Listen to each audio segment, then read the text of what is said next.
2 अक्टूबर को महाराजा अग्रसेन जयंती के पावन अवसर पर भिवानी हरियाणा में एक ऐतिहासिक कवि सम्मेलन संपन्न हुआ, जिसे देखने लोग दूर दूर से आए। मैं विशेष आभार व्यक्त करना चाहूंगा श्री अग्रवाल सभा का, जिन्होंने इस कार्यक्रम में नमोकार चैनल के साथ देश के बड़े बड़े कवियों को आमंत्रित किया। आमंत्रित कविगणों की बात की जाए तो वीर रस शैली के देश के सबसे प्रसिद्ध कवि विनीत चौहान जी, डॉक्टर प्रवीण शुक्ल जी, डॉक्टर कीर्ति काले जी, राजेश जैन चेतन जी, हास्य कवि अनिल अग्रवंशी जी और प्रीति अग्रवाल जी ने अपनी कविताओं से आखिर तक पूरे कार्यक्रम का समा बांधे रखा और उस पर डॉक्टर प्रवीण शुक्ल जी के संचालन ने इस कवि सम्मेलन में 4 चांद लगा दिए। आप भी इस कार्यक्रम की थोड़ी सी झलकियां यहाँ पर देखें और पूरा कार्यक्रम देखने के लिए हमारे official YouTube Namokar channels Pvt LTD को सब्सक्राइब कीजिए। यदि आप भी किसी कवि सम्मेलन, मुशायरे या अन्य किसी कार्यक्रम की रिकॉर्डिंग कराना चाहते हैं तो हमसे आज ही संपर्क करें। हम आपका कार्यक्रम अपने नमोकार चैनल के माध्यम से लाखों करोड़ों लोगों तक पहुंचाएंगे, जिसे आप आजीवन कभी भी देख सकते हैं। जय जिनेंद्र। वो हरियाणा का एक कवि कनीना में रहता था। वो दुर्गादत्त गोयल से उसका कोई संबंध नहीं था। कभी आप सोचो कि इसका रिश्तेदार था। उसने कहा भाई साहब मैंने भी पाकिस्तान को निपटाया है। मैंने कहा कैसे निपटाया? बोले हरियाणवी स्टाइल में निपटाया। मैंने कहा कैसे बता तो अगले ने 2 पंक्तियां सुनाई मुझे। बोले राख लगाकर जीभ खींच लो पापी पाकिस्तान की। मैंने कहा यार जीभ खींच लो ये तो समझ में आ रहा, पर राख लगाने की क्या जरूरत है?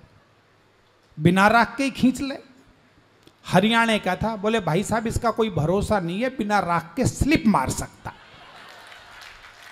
जुबां पर है सभी के आजकल अंगार की बातें, हवा करने लगी है तीर और तलवार की बातें। जुबां पर है सभी के आजकल अंगार की बातें, हवा करने लगी है तीर और तलवार की बातें। यहाँ नफरत के शोले हैं दिलों में और आँखों में, यहाँ नफरत के शोले हैं दिलों में और आँखों में। चलो कुछ देर बैठे और कर ले प्यार की बातें। जिसे देखे उसे कोरोना ने हालत खराब कर दी है। प्रवीण शुक्ला वो पी के आजाद भर्ती हो गया वहां पे, कोरोना से वहां पहुंच गया।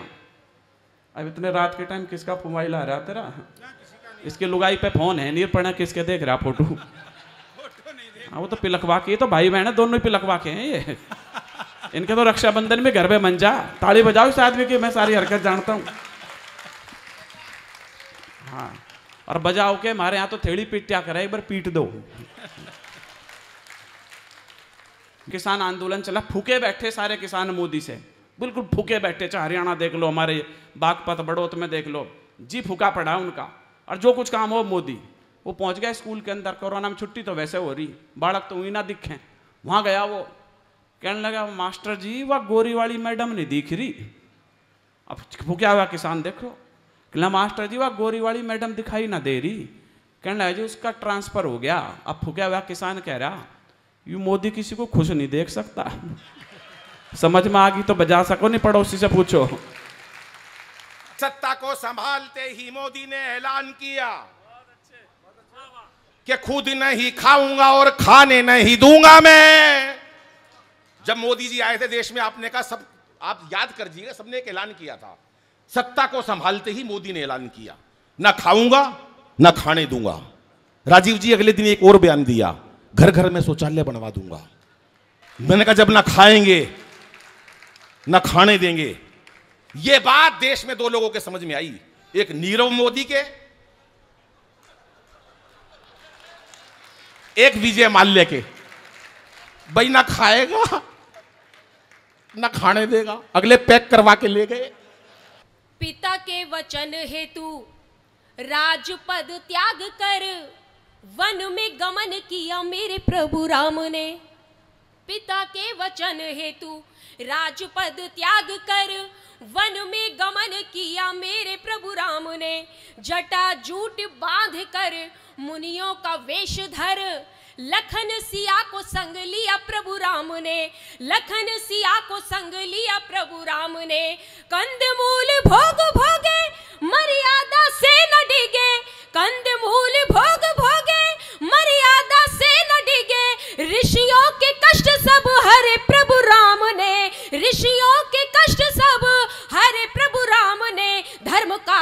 उद्धार कर, धर्म का प्रसार कर, असुरों का नाश कर, धरती का भार हरा प्यारे प्रभु राम ने, धरती का भार हरा प्यारे प्रभु राम ने। आपको अग्रसेन जयंती की, महात्मा गांधी की जयंती की, लाल बहादुर शास्त्री की जयंती की बधाई देता हूं। सबसे पहले आप भाग्यशाली हैं, भारत में पैदा हुए हैं, और भाग्यशाली हैं हरियाणा में पैदा हुए हैं, ये भी आपका भाग्य है। वेद जहां लिखे गए, गीता जहां गाई गई, वो हरियाणा में आप पैदा हुए हैं, और भिवानी में पैदा हुए हैं, ये भी आपका भाग्य है। छोटी काशी में। वाह वाह वाह। वर्तमान संसद में 8 सांसद हैं, पता होना चाहिए। 2 केंद्रीय मंत्री हैं जिस जिले के पास, और जितने बिजनेस सेंटर हैं भारत के, सब पर कब्जा है भिवानी जिले का। उस भिवानी में आप पैदा हुए। वाह।